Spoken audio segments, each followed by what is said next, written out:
오늘 하루 몸이 예전 같지 않아 마음까지 무거워지셨나요? 약을 먹어도 통증은 여전하고 언제쯤 이 아픔에서 벗어날 수 있을까 한숨 쉬며 밤을 지새우지는 않으셨습니까? 하나님은 정말 내 아픔을 보고 계시는 걸까? 왜 나의 간절한 기도는 응답되지 않는 걸까 하는 의문이 들지는 않으셨나요? 치유의 기적은 오직 성경 속 먼 옛날의 이야기일 뿐이라고 포기하고 싶으셨던 분들이라면 오늘 이 말씀에 귀를 기울여 주십시오. 우리는 살아가면서 예기치 못한 육체의 고통을 마주하게 됩니다. 어제까지만 해도 당연하게 누렸던 일상이 병원 진단 결과 한 줄에 무너져 내리는 경험을 하기도 합니다. 육신의 아픔은 단순히 몸의 고충으로 끝나지 않습니다. 그것은 우리의 마음을 갉아먹고 영적인 침체로 우리를 몰아넣기도 합니다. 가장 고통스러운 것은 나를 사랑하신다고 말씀하시는 하나님이 정작 내가 가장 아플 때 침묵하시는 것처럼 느껴지는 순간입니다. 사랑하는 여러분, 그러나 오늘 제가 전하고 싶은 분명한 사실이 있습니다. 하나님은 여러분의 고통을 외면하지 않으십니다. 여러분이 흘리는 눈물 한 방울, 밤새 뒤척이며 내뱉은 작은 신음소리까지도 주님은 다 알고 계십니다. 오늘 이 시간을 통해 우리를 고치시는 하나님, 우리의 상처를 싸매시는 예수님의 따뜻한 손길을 다시 한번 확인하기를 원합니다. 여러분의 아픔이 변하여 찬송이 되고 여러분의 약함이 변하여 하나님의 능력이 나타나는 통로가 될 것을 믿습니다. 이제 마음의 문을 열고 치유의 하나님께서 우리에게 주시는 생명의 말씀을 함께 나누겠습니다. 첫 번째로 우리가 깊이 묵상할 주제는 예수님이 우리 인생의 가장 위대한 치료자이시라는 사실입니다. 많은 사람이 병에 걸리면 가장 먼저 절망을 떠올립니다. 내 삶이 여기서 멈추는 것은 아닐까? 내가 무엇을 잘못해서 이런 일이 생긴 것은 아닐까 하는 자책과 두려움에 빠지기도 합니다. 육체의 질병은 우리의 시야를 좁게 만듭니다. 오직 아픈 부위와 고통스러운 현재에만 집중하게 하여 우리를 지으시고 다스리시는 하나님을 바라보지 못하게 방해합니다. 그러나 성경은 우리에게 분명한 소망의 메시지를 전합니다. 마태복음 4장 23절 말씀입니다. 예수께서 온 갈릴리에 두루 다니사 그들의 회당에서 가르치시며 천국 복음을 전파하시며 백성 중에 모든 병과 모든 약한 것을 고치시니. 마태복음 4장 23절 말씀은 예수님의 공생의 사역의 핵심이 무엇이었는지를 정확하게 보여줍니다. 주님은 단순히 말씀만 전하신 분이 아니었습니다.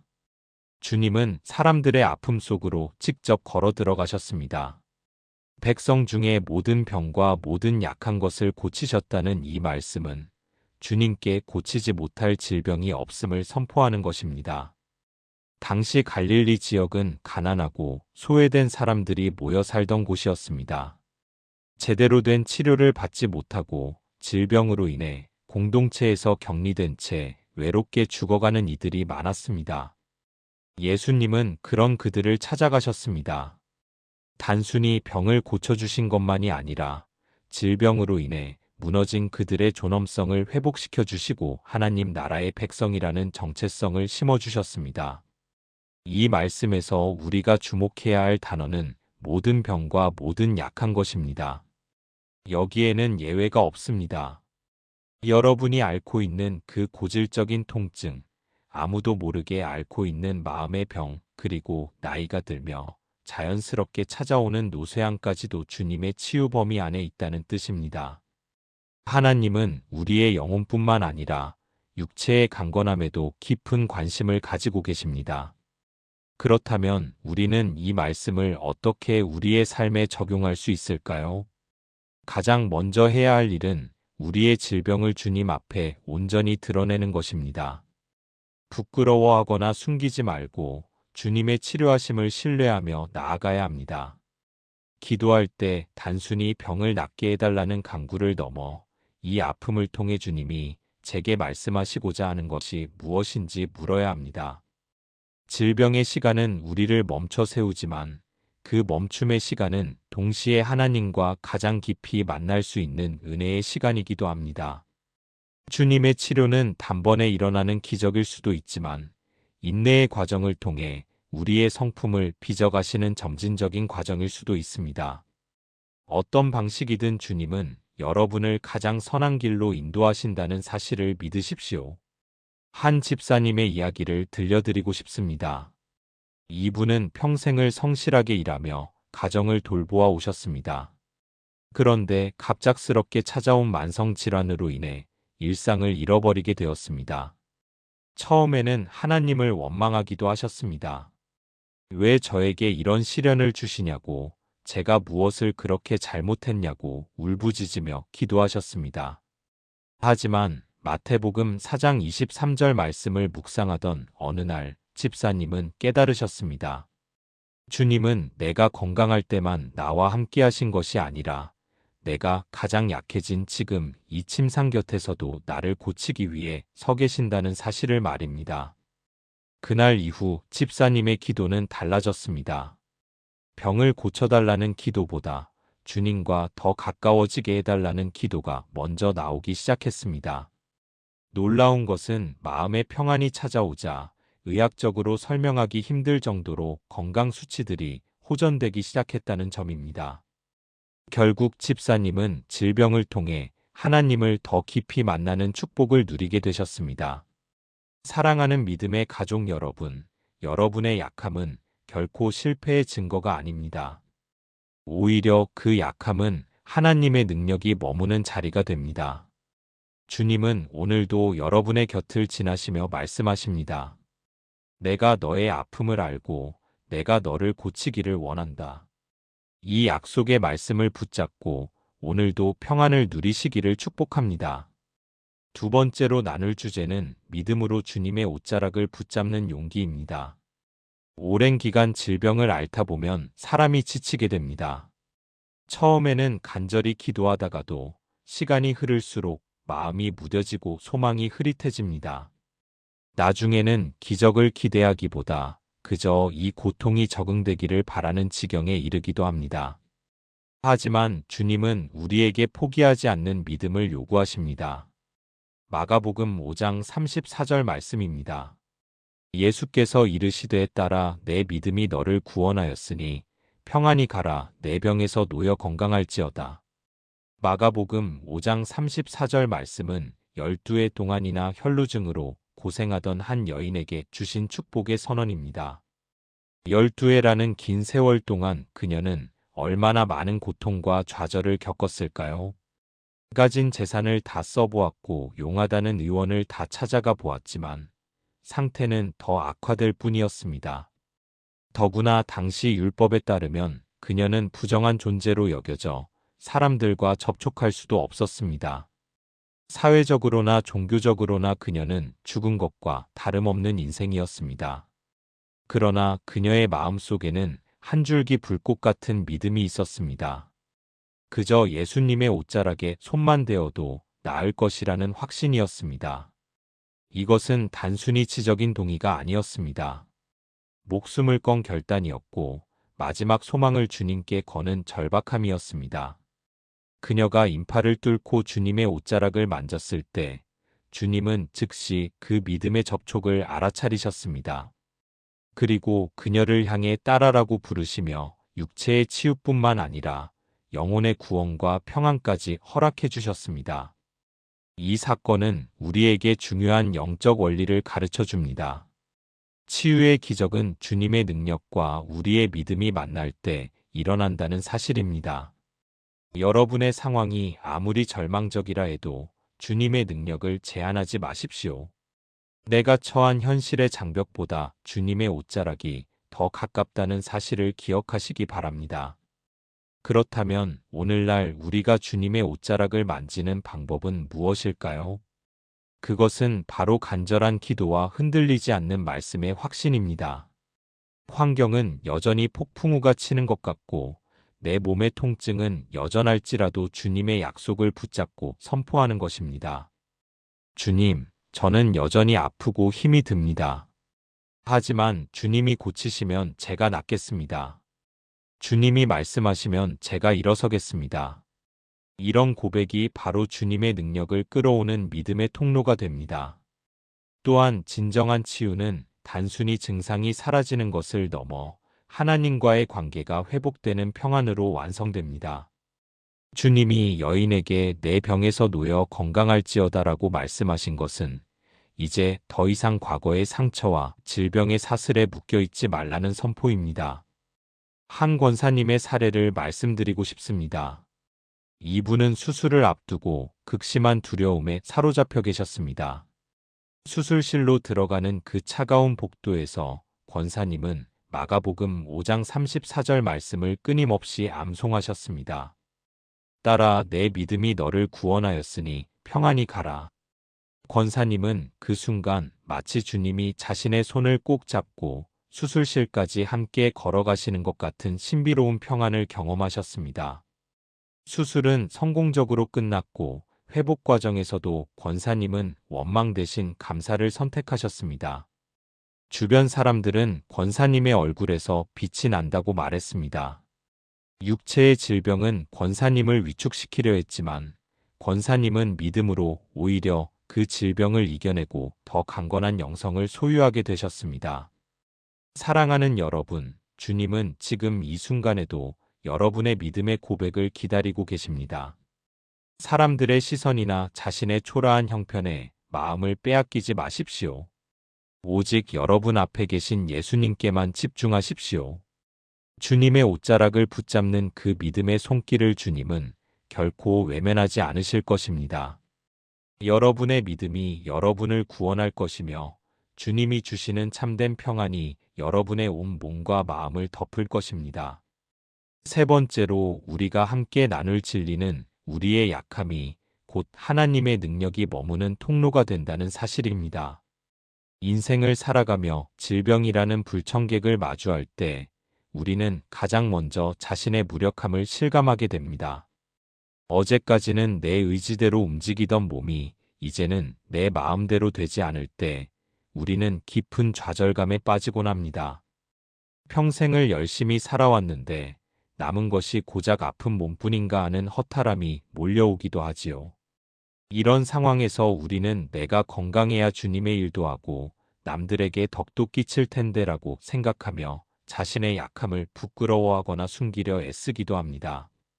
하지만 사도 바울의 고백을 통해 우리는 전혀 다른 영적인 시각을 얻게 됩니다. 고린도후서 12장 9절 말씀입니다.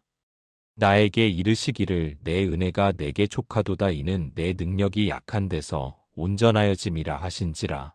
그러므로 도리어 크게 기뻐함으로 나의 여러 약한 것들에 대하여 자랑하리니 이는 그리스도의 능력이 내게 머물게 하려 함이라. 고린도후서 12장 9절에서 주님은 바울에게 내 은혜가 내게 족하다고 말씀하십니다. 바울은 당대 최고의 복음 전파자였지만 정작 자신은 육체의 가시라고 불리는 고통스러운 질병을 안고 살았습니다. 그는 이 병을 고쳐달라고 3번이나 간절히 기도했지만 주님의 응답은 병을 고쳐주시는 것이 아니라 그 약함 속에 하나님의 능력이 머문다는 선언이었습니다. 여기서 약한 데서 온전하여짐이라는 말씀은 우리가 약해질 때 비로소 내 힘을 빼고 하나님의 능력을 온전히 의지하게 된다는 뜻입니다. 우리가 건강하고 힘이 있을 때는 내 능력으로 사는 줄 착각하기 쉽습니다. 그러나 육체의 가시가 우리를 찌를 때 우리는 비로소 나의 한계를 인정하고 주님의 손을 붙잡게 됩니다. 하나님의 은혜는 우리가 강할 때보다 우리가 가장 비참하고 연약할 때 더 선명하게 드러납니다. 그렇다면 이 말씀을 우리는 어떻게 삶에 적용할 수 있을까요? 그것은 나의 약함을 원망의 대상이 아니라 하나님의 은혜가 머무는 보좌로 인정하는 것입니다. 몸이 아파서 아무것도 할 수 없다고 느낄 때 그 빈 시간에 주님을 더 깊이 묵상하며 기도의 자리로 나아가는 지혜가 필요합니다. 나의 질병을 통해 내 교만이 꺾이고 내 성품이 다듬어지고 있다면 그것은 이미 치유가 시작된 것입니다. 치유는 단순히 통증이 사라지는 것만을 의미하지 않습니다.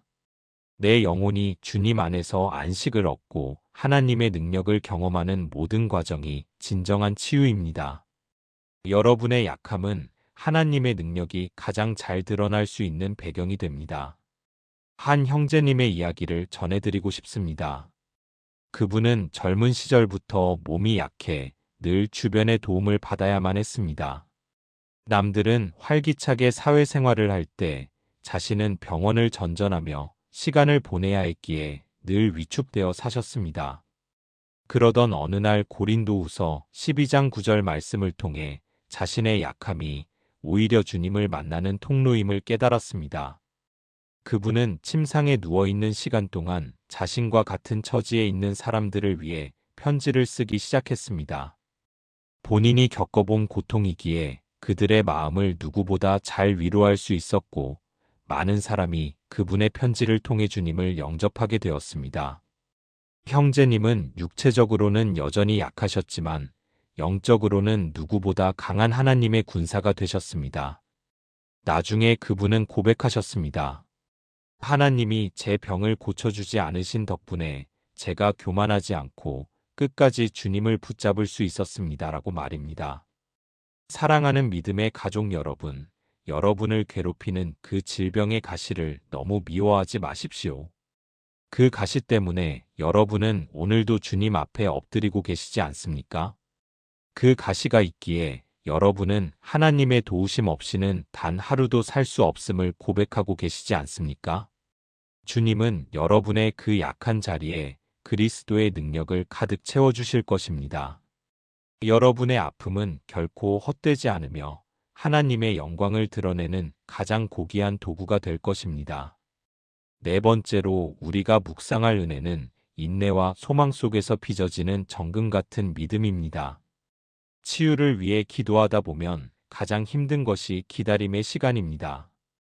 당장이라도 낫게 해주시면 좋을 텐데 왜 하나님은 이 고통의 시간을 길게 끌고 가시는 걸까 의문이 들 때가 많습니다. 병상에서 보내는 하루는 일상의 1년보다 길게 느껴지고 마음은 조급함과 불안함으로 타들어갑니다. 때로는 하나님의 침묵이 나를 향한 거절처럼 느껴져 서운한 마음이 들기도 합니다. 그러나 주님은 그 인내의 시간을 통해 우리의 믿음을 정결하게 빚어가십니다. 시편 103편 2절에서 3절 말씀입니다. 내 영혼아 여호와를 송축하며 그의 모든 은택을 잊지 말지어다. 그가 내 모든 죄악을 사하시며 내 모든 병을 고치시며. 시편 103편 2절과 3절 말씀에서 시인은 가장 먼저 하나님이 베푸신 모든 은택을 잊지 말라고 권면합니다. 우리가 질병의 고통에 함몰되면 주님이 이전에 주셨던 수많은 은혜를 망각하게 됩니다. 기다림의 시간은 우리의 기억을 되살리는 시간입니다. 내가 건강했을 때 누렸던 사소한 기쁨들, 주님이 나를 인도하셨던 고비마다의 손길을 다시 추억하며 감사를 회복하는 과정입니다. 또한 이 말씀은 모든 죄악을 사하시는 은혜와 모든 병을 고치시는 은혜를 연결하고 있습니다. 하나님은 우리의 겉으로 드러난 질병뿐만 아니라 우리 내면 깊은 곳에 숨겨진 영적인 상처와 죄의 문제까지도 함께 만지기를 원하십니다. 육체의 치유가 늦어지는 것 같을 때 주님은 사실 여러분의 영혼을 먼저 수술하고 계시는지도 모릅니다. 우리는 이 은혜를 어떻게 우리의 일상에 적용해야 할까요? 가장 구체적인 방법은 감사의 기록을 남기는 것입니다. 아픈 와중에도 오늘 하루 내가 견딜 수 있었던 힘, 나를 찾아와 준 지인의 따뜻한 말 한마디, 창밖으로 보이는 맑은 하늘을 보며 감사의 제목을 찾아보십시오. 조급함을 내려놓고 주님의 때를 기다리는 것은 무능력이 아니라 가장 강력한 신뢰의 표현입니다. 치유의 주권이 하나님께 있음을 인정하고 그분이 가장 좋은 때에 가장 완벽한 방법으로 일하실 것을 신뢰하며 오늘을 살아내는 것입니다. 기다림은 낭비가 아니라 하나님의 기적을 담을 그릇을 준비하는 과정입니다. 한 자매님의 간증을 나누고 싶습니다. 그분은 수년간 원인 모를 통증으로 고생하며 수많은 병원을 다녔지만 차도가 없었습니다. 처음에는 치유 집회마다 찾아다니며 뜨겁게 기도했지만 상황이 나아지지 않자 깊은 우울증에 빠지기도 하셨습니다. 그러다 어느 날 시편 말씀을 묵상하며 자신이 치유라는 결과에만 집착하고 치유하시는 하나님 자체는 놓치고 있었다는 사실을 발견했습니다. 그때부터 자매님은 병을 낫게 해달라는 기도 대신 오늘 하루도 주님과 동행하게 해주셔서 감사합니다라는 기도를 드리기 시작했습니다. 놀랍게도 감사가 시작되자 몸의 긴장이 풀리고 잠을 이룰 수 없던 밤에 평안한 잠이 찾아왔습니다. 치료의 과정은 여전히 진행 중이었지만 자매님의 영혼은 이미 완벽한 치유를 누리고 계셨습니다. 나중에 그분은 병이 다 나은 후에야 알게 되셨습니다. 그 기다림의 시간이 있었기에 주님을 향한 사랑이 더 단단해지고 어떤 고난 앞에서도 흔들리지 않는 믿음을 갖게 되었다는 것을 말입니다. 사랑하는 여러분, 주님은 결코 늦지 않으십니다. 여러분이 견디고 있는 이 시간은 하나님이 여러분을 더 귀하게 쓰시기 위해 연단하시는 축복의 통로입니다. 소망의 끈을 놓지 마십시오. 여러분의 모든 은택을 기억하시는 주님께서 반드시 여러분의 병을 고치시고 영혼을 새롭게 하실 것입니다. 오늘의 인내가 내일의 찬송이 될 것을 믿음으로 바라보시기를 바랍니다. 다섯 번째로 우리가 살펴볼 주제는 함께 드리는 기도의 권능과 공동체의 치유입니다. 질병은 우리를 고립시킵니다. 몸이 아프면 다른 사람을 만나는 것도 번거로워지고 오직 나만의 고통의 방에 갇히게 됩니다. 누구도 나의 이 아픔을 온전히 이해하지 못할 것이라는 생각에 스스로 마음의 문을 닫기도 합니다. 혼자서 끙끙 앓으며 드리는 기도는 때로 힘을 잃고 낙심의 구덩이로 빠지기 쉽습니다. 하지만 성경은 질병의 문제를 공동체와 함께 나누고 서로를 위해 기도할 때 놀라운 역사가 일어난다고 가르칩니다. 야고보서 5장 14절에서 15절 말씀입니다. 너희 중에 병든 자가 있느냐? 그는 교회의 장로들을 청할 것이요. 그들은 주의 이름으로 기름을 바르며 그를 위하여 기도할지니라. 믿음의 기도는 병든 자를 구원하리니 주께서 그를 일으키시리라. 야고보서 5장 14절과 15절 말씀은 치유 사역에 있어서 공동체의 역할이 얼마나 중요한지를 보여줍니다. 혼자서 감당하기 힘든 질병의 무게를 교회 공동체와 나누는 것은 부끄러운 일이 아닙니다. 오히려 그것은 성경적인 해결 방법입니다. 주의 이름으로 기름을 바르며 기도한다는 것은 당시의 의학적인 조치와 영적인 기도를 병행하라는 실질적인 권면이기도 합니다. 여기서 가장 중요한 표현은 믿음의 기도는 병든 자를 구원하리니라는 대목입니다. 이는 기도하는 사람의 정성이나 공로가 아니라 기도를 들으시는 하나님에 대한 절대적인 신뢰가 치유의 핵심임을 말해줍니다. 함께 모여 기도할 때 우리의 믿음은 합쳐지고 주님의 임재는 더욱 강력하게 나타납니다. 이 말씀을 우리 삶에 어떻게 적용해 볼 수 있을까요? 여러분의 아픔을 기도의 동역자들에게 솔직하게 나누십시오. 중보 기도의 힘은 우리가 상상하는 것보다 훨씬 큽니다.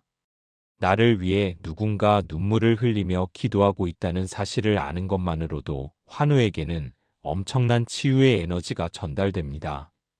또한 병상에 있는 분들을 찾아가 함께 예배드리고 말씀을 나누는 것은 그들의 무너진 심령을 일으켜 세우는 생명의 사역입니다. 서로의 아픔을 짊어지고 함께 주님 앞에 나아갈 때 그 공동체 전체가 치유의 은혜를 경험하게 됩니다. 어느 한 믿음의 공동체에서 있었던 실화입니다. 공동체의 소중한 지체 한 분이 위중한 병으로 쓰러지셨습니다. 의사는 가망이 없다고 고개를 저었지만 믿음의 가족들은 포기하지 않았습니다. 그들은 릴레이 기도팀을 꾸려 24시간 내내 그 지체를 위해 이름을 불러가며 기도했습니다. 어떤 분은 금식하며 어떤 분은 새벽마다 제단을 쌓으며 간절히 매달렸습니다. 환우 자신은 기도할 힘조차 없었지만 공동체의 기도가 그분을 떠받치고 있었습니다. 시간이 지나 기적적으로 그분은 회복되셨습니다. 병원 관계자들도 기적이라고 말할 수밖에 없는 결과였습니다. 그 지체는 나중에 이렇게 고백하셨습니다.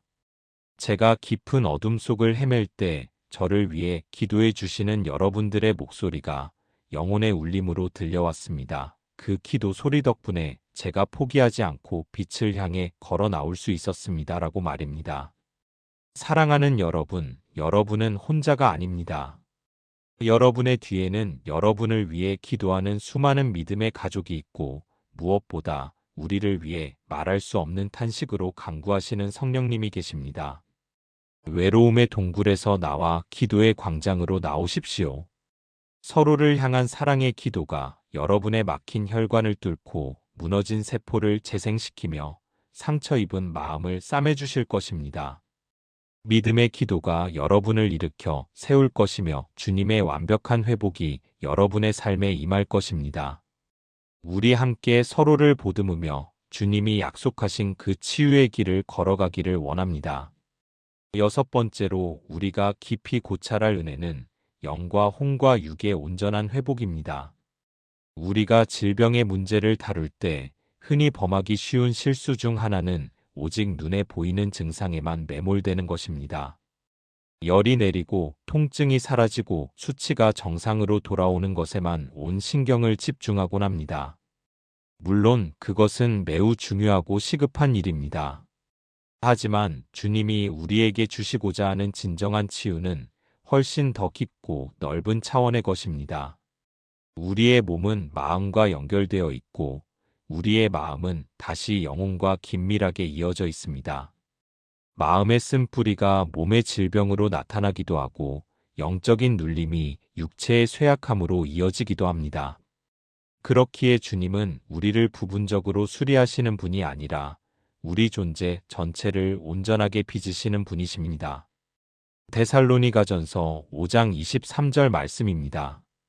평강의 하나님이 친히 너희를 온전히 거룩하게 하시고 또 너희의 온 영과 혼과 몸이 우리 주 예수 그리스도께서 강림하실 때에 흠없게 보존되기를 원하노라. 데살로니가전서 5장 23절 말씀은 하나님의 치유 계획이 얼마나 원대한지를 보여줍니다. 하나님은 평강의 하나님으로서 우리를 온전하게 하시기를 원하십니다. 여기서 온 영과 혼과 몸이라는 표현은 우리 존재의 모든 영역을 의미합니다. 주님은 단순히 감기약을 처방해주는 의사처럼 우리를 대하지 않으십니다. 주님은 우리 인생의 근본적인 평강을 깨뜨리는 모든 요소를 제거하고 영적인 질서와 마음의 평안 그리고 육체의 강건함을 동시에 회복시키기를 원하십니다. 우리가 거룩하게 보존된다는 것은 하나님의 형상이 우리 안에서 완벽하게 회복되는 것을 뜻합니다. 질병은 아담의 범죄 이후 이 땅에 들어온 부조화의 산물입니다. 예수님은 그 부조화를 깨뜨리고 우리를 다시 하나님이 설계하신 본연의 아름다운 상태로 돌려놓으려 하십니다. 이 깊은 진리를 우리 삶에 어떻게 적용해야 할까요? 치유를 위해 기도할 때 먼저 자신의 내면을 살피는 시간을 가져야 합니다. 혹시 내 마음에 오랫동안 묵혀둔 미움이나 용서하지 못한 상처가 있지는 않은지 돌아보십시오. 풀리지 않는 갈등과 과도한 염려가 내 육체의 면역력을 떨어뜨리고 있지는 않은지 주님께 물어보아야 합니다. 육체의 치유를 위해 약을 먹고 치료를 받는 것만큼이나 중요한 것은 주님과의 관계를 회복하고 내 마음의 응어리를 풀어내는 것입니다. 주님의 평강이 내 영혼을 덮을 때 그 평강은 생명수가 되어 우리의 혼을 적시고 마침내 육체의 세포 하나하나까지 생명력으로 채우게 됩니다. 통전적인 치유를 경험하는 것은 인생의 기초를 다시 세우는 일과 같습니다. 한 집사님의 구체적인 사례를 들려드리고 싶습니다. 이분은 수년간 심각한 소화기 질환으로 고생하며 어떤 음식을 먹어도 속이 불편하고 늘 기력이 없으셨습니다. 유명한 병원을 다녀도 원인을 알 수 없다는 말만 들었고 집사님은 자신의 체력이 약한 것만을 원망하며 사셨습니다. 그러던 중 기도의 자리에서 주님은 집사님에게 10여 년 전 가까운 지인에게 입었던 마음의 상처를 떠올리게 하셨습니다. 겉으로는 다 잊은 척했지만 집사님의 무의식 깊은 곳에는 여전히 그에 대한 분노와 억울함이 응어리져 있었습니다. 집사님은 그날 밤 펑펑 울며 그 지인을 예수님의 이름으로 용서하기로 결단하셨습니다. 놀랍게도 마음의 짐을 내려놓자마자 수년 동안 자신을 괴롭히던 소화불량 증세가 씻은 듯이 사라졌습니다. 영혼의 매듭이 풀리니 육체의 통로가 열린 것입니다. 집사님은 이제 단순히 몸이 나은 것을 넘어 이전보다 훨씬 더 깊은 영적인 기쁨과 평안을 누리며 살고 계십니다. 사랑하는 믿음의 가족 여러분, 여러분을 지으신 하나님은 여러분의 머리카락 하나까지 다 세시는 분이십니다. 주님은 여러분의 무릎 통증뿐만 아니라 그 통증 뒤에 숨겨진 외로움과 서러움까지도 고치기를 원하십니다. 주님 앞에 나아갈 때 여러분의 영과 혼과 몸을 통째로 내어놓으십시오. 하나님의 거룩한 빛이 여러분의 가장 어두운 구석까지 비추어 모든 어둠과 질병의 그림자를 몰아내실 것입니다. 여러분의 존재 전체가 주님의 평강 안에서 온전해지는 기적을 경험하시기를 간절히 축복합니다. 마지막 7번째로 우리가 붙잡아야 할 은혜는 치유의 목격자로서 살아가는 사명입니다. 하나님이 우리를 고치시는 목적은 단순히 우리가 편안한 삶을 살게 하려는 데 있지 않습니다. 치유는 하나님의 살아계심을 보여주는 가장 강력한 표적입니다. 우리가 고침을 받았다는 것은 우리가 하나님의 사랑을 입은 자임을 입증하는 것이며 동시에 세상에 그 은혜를 전해야 할 책임이 생겼음을 의미합니다. 병상에서 일어난 그 발걸음은 이제 주님의 영광을 선포하는 증언의 발걸음이 되어야 합니다. 죽음의 문턱에서 생명의 빛으로 옮겨진 우리에게는 이제 이전과는 다른 삶의 이유가 생겼습니다. 시편 118편 17절 말씀입니다. 내가 죽지 않고 살아서 여호와께서 하시는 일을 선포하리로다. 시편 118편 17절 말씀은 치유받은 성도가 가져야 할 가장 위대한 신앙의 선포입니다. 시인은 절체절명의 위기 속에서 오직 하나님만을 의지하여 생명을 보존받았습니다. 그가 살기를 원했던 이유는 단순히 더 오래 살고 싶어서가 아니었습니다. 여호와께서 하시는 일을 선포하기 위해서였습니다. 치유받은 자의 삶은 그 자체로 한편의 설교가 됩니다. 세상은 과학과 의학이 모든 것을 해결한다고 말하지만 우리는 그 너머에 계신 생명의 주관자를 삶으로 보여주는 사람들입니다. 여러분이 건강을 회복하고 다시 일상으로 복귀했을 때 사람들은 여러분을 통해 하나님의 살아계심을 보게 될 것입니다. 우리의 회복은 나 혼자만의 기쁨이 아니라 고통받는 이웃들에게 소망을 주는 등불이 됩니다. 그렇다면 이 사명을 우리는 어떻게 일상에서 실천할 수 있을까요? 그것은 여러분이 경험한 하나님의 은혜를 부끄러워하지 말고 입술로 고백하는 것입니다. 내가 어떻게 아팠고 주님이 어떻게 나를 만지셨으며 그 과정에서 내가 어떤 평안을 얻었는지를 이웃과 나누십시오. 특별히 지금 여러분이 겪었던 것과 비슷한 고통 속에 있는 분들을 찾아가 손을 잡아주는 것이 진정한 선포입니다. 여러분의 건강해진 몸으로 주님의 몸된 교회를 섬기고 어려운 이웃을 돌보는데 기꺼이 헌신하십시오. 주님이 주신 생명의 에너지를 주님의 영광을 위해 사용할 때 그 건강은 더욱 견고하게 보존될 것입니다. 치유는 사명의 시작이지 결코 끝이 아님을 명심해야 합니다. 한 장로님의 헌신적인 삶을 소개하며 권면하고 싶습니다. 이분은 중한 질병에서 기적적으로 살아나신 후 자신의 남은 여생을 병원 성교에 바치기로 서원하셨습니다. 매주 주말이면 병원 대기실과 병실을 돌며 자신의 간증을 나누고 환우들의 손을 잡고 기도해 주셨습니다. 장로님은 늘 말씀하셨습니다. 하나님이 저를 살려주신 이유는 제 입술로 주님의 일을 자랑하게 하시기 위함입니다. 라고 말입니다. 장로님의 얼굴에는 항상 감사의 미소가 가득했고 그분의 따뜻한 위로 한마디에 수많은 환자가 삶의 의지를 다시 얻었습니다.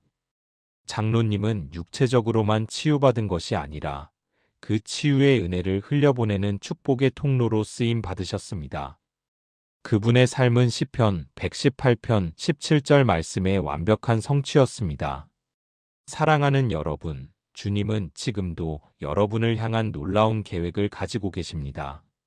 여러분의 질병은 결코 여러분의 종말이 아닙니다. 오히려 그것은 하나님의 위대한 역사가 시작되는 서막일 뿐입니다. 내가 죽지 않고 살아서 여호와의 영광을 선포하겠다는 이 강력한 믿음의 선언을 가슴에 새기십시오. 여러분의 삶을 통해 수많은 영혼이 주님께 돌아오는 역사가 일어날 것입니다. 주님이 주신 새 생명으로 세상 가장 낮은 곳까지 주님의 사랑을 전하는 아름다운 증인이 되시기를 간절히 기도합니다. 이제 오늘 나눈 치유의 은혜를 마무리하며 기도의 마음을 모으겠습니다. 사랑하는 믿음의 가족 여러분, 긴 시간 동안 우리는 우리를 고치시는 하나님의 7가지 은혜를 함께 묵상했습니다. 예수님이 우리의 모든 약한 것을 고치시는 유일한 치료자이심을 우리는 확인했습니다. 비록 현실의 통증이 우리를 괴롭힐지라도 믿음으로 주님의 옷자락을 붙잡는 용기를 우리는 배웠습니다. 우리의 약함이 결코 부끄러움이 아니라 하나님의 능력이 머무는 가장 거룩한 처소가 됨을 깨달았습니다. 기다림의 긴 터널 속에서도 감사를 잊지 않을 때 우리의 믿음이 정금처럼 단단해진다는 사실도 보았습니다. 또한 혼자만의 고립에서 벗어나 공동체와 함께 드리는 기도가 얼마나 강력한 치유의 힘을 발휘하는지 확인했습니다. 주님은 단순히 우리의 육체만 고치는 분이 아니라 우리의 영과 혼까지도 온전케 하시는 통전적인 치유자이십니다. 그리고 마침내 치유받은 우리가 주님의 영광을 선포하는 위대한 사명자로 서야 함을 마음 깊이 새겼습니다. 오늘 이 메시지가 여러분의 뼛속 깊이 스며들어 영혼의 양식이 되고 육체의 보약이 되기를 원합니다. 여러분이 처한 상황이 어떠하든지 주님은 결코 여러분을 포기하지 않으십니다. 지금 당장 눈에 보이는 변화가 없을지라도 하나님은 이미 여러분의 몸속에서 치유의 일을 시작하셨습니다. 보이지 않는 곳에서 세포를 만지시고 상처를 싸매시며 새살이 돋게 하시는 주님의 손길을 신뢰하십시오. 낙심의 구름이 몰려올 때마다 오늘 나눈 말씀들을 기억하며 선포하십시오. 나는 주님의 사랑을 받는 자이며 주님은 나를 반드시 고치신다.